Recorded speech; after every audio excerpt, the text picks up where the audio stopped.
kausap mga kababayan ng ating Pangulo, si City Mayor, Naga City Mayor Leni Robredo, with Cabinet Secretary DPWH Vince Dizon, and Assistant Secretary Lagdameo,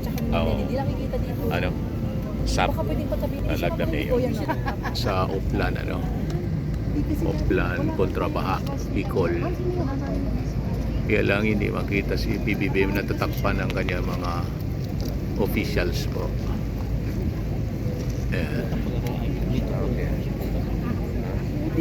Ito yung mga kasama natin sa mainstream media covering dito naman yung mga vloggers sa kabila, PBBM vloggers.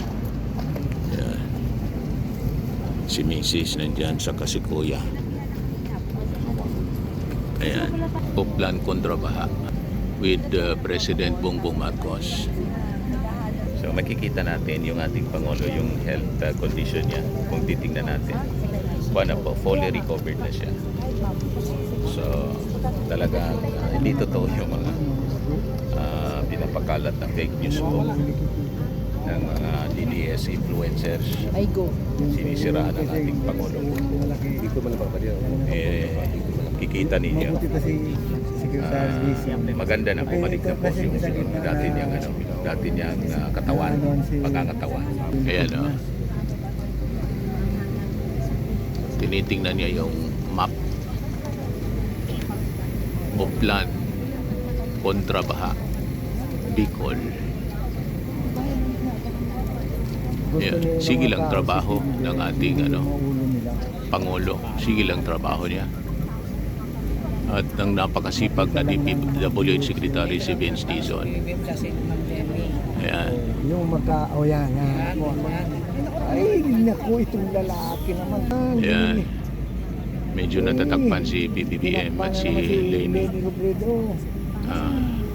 Nagagalit na tuloy si Brother Benjio.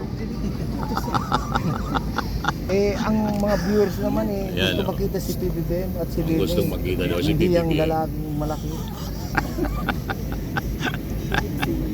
Ayan, si PBBM, napakasipag na Pangulo, walang politika, hindi siya namumulitika, trabaho lang ng trabaho mga kababayan. Kaya pati si Mayor Leni Robredo, sabi niya, I support the President. Ayun, may close take tayo sa ating Pangulo. Pinapaliwanag niya. Pinapaliwanag kay President Bongbong ni Vince Dizon ang mga gagawin. Pero nauna na po mga kababayan dito, yung mga tagalinis. Yan po mga heavy equipment diba? Yan pa mga heavy equipment nauna na dito.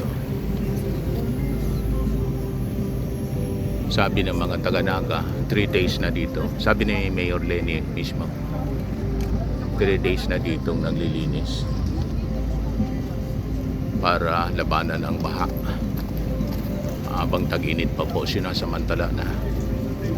So ganun. Ayun, ating Pangulong Bongbong. O yan, titingnan niya mismo. Yan, yung creek, nilinis na creek. Ayan, ang ating Pangulo with Mayor Leni. So ito mga kababayan, yung mga tagapaglinis, mga hero ng Oplan Kontrabaha. Sila talaga napakasipag. Ayan. So dito yung ating Pangulo.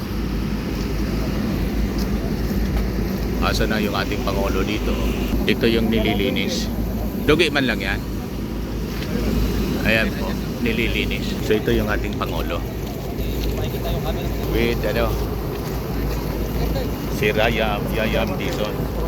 Atras muna tayo kasi para maluwang yung dadaanan ng ating Pangulo. Nandun pa. Ayan. Mga kababayan, yan yung ating Pangulong Bongbong. Diba? Bibigay siya ng instruction, mga dapat gawin Yan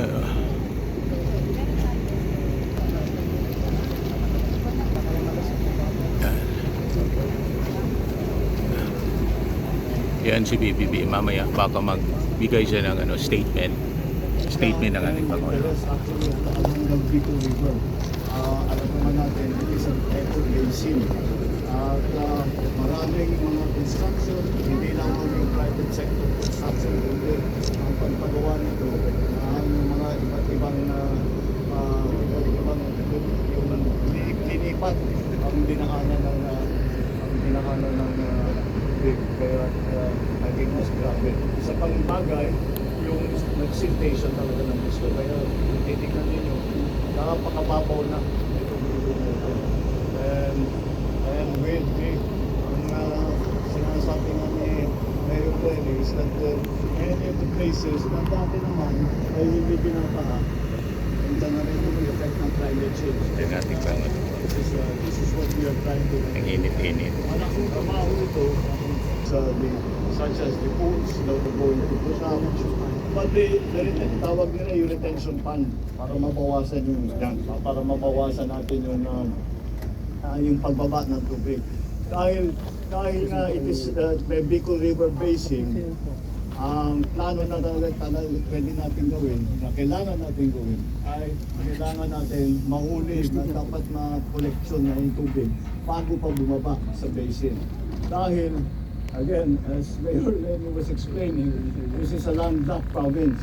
And because it's a landlocked province, ang tagal lumabas ng tubig.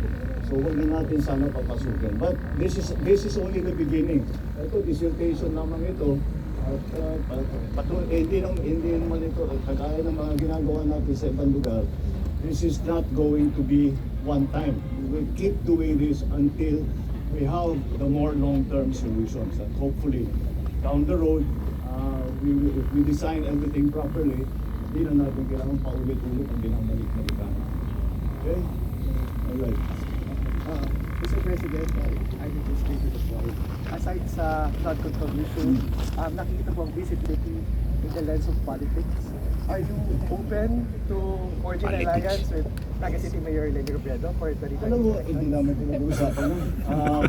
Alam mo, I think the mayor Politika. will agree with me na servisyo ko politika. The most political thing that we did today, I wore my pink socks. My pink socks in honor Pink of daw. Mayor Lenny. Yan ang politika. Pink yung media niya. siya. Ipagbisita nito po dito ay sagot dun sa pagdedeklara ni Vice No, President we have been planning this for a few months already. Because talagang naging critical ito especially with the storms that came in. Then I already instructed the SecGens and SecPing to look at the situation here. Because, we know that Bicol is always the pathway of the storms. And the immediate problem that we saw, the change in pattern that we saw, is yung bigat ng bagsak ng ulan. Dati hindi naman ganun karami. You got 700 in one day, 700 centimeters of rain in one day. Ano yun? Katumbas ng 6 na buwan yun. Lampas po siya sa Ondoy and Yolanda. Yeah, that's very significant, and that's why it became critical. So, we did not discuss. Servisyo muna bago politika. Marami pang kailangan gawin. Marami pa kaming kailangan gawin. So, we will get to that. Mr. President, ano po yung reaction ninyo sa announcement ni VP Sara na tatakbo siya sa pagkapangulo sa 2024? Again, Sabi mo, sabay daw. Ano pong masasabi niyo dun sa announcement? nothing really. That's her choice. Mr. President, how about the willingness of Senator Amy to run alongside Vice Again, President Sara? this is all politics. We're not going to discuss politics now.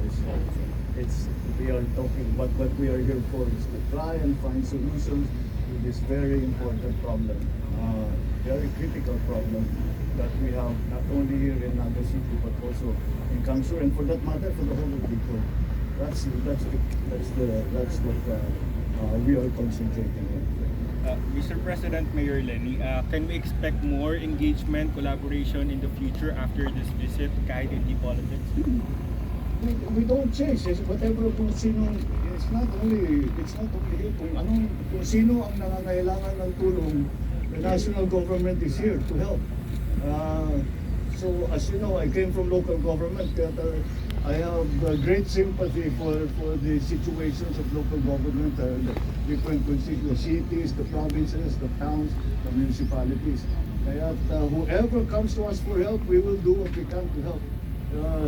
There is not an increase, there is not a decrease, it's not political, it's only because it depends on the need. And that's why we are here today. All right? Are you coming back again after this here? Well, I'm sure we will inspect it when it's further when the project is further along.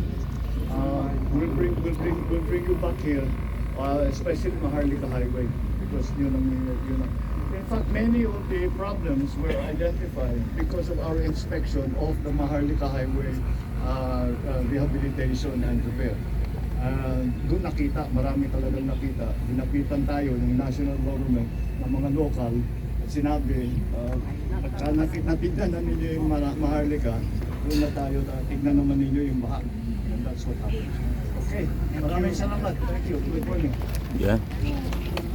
Yan mga kababayan. Yung ating Pangulong Bongbong.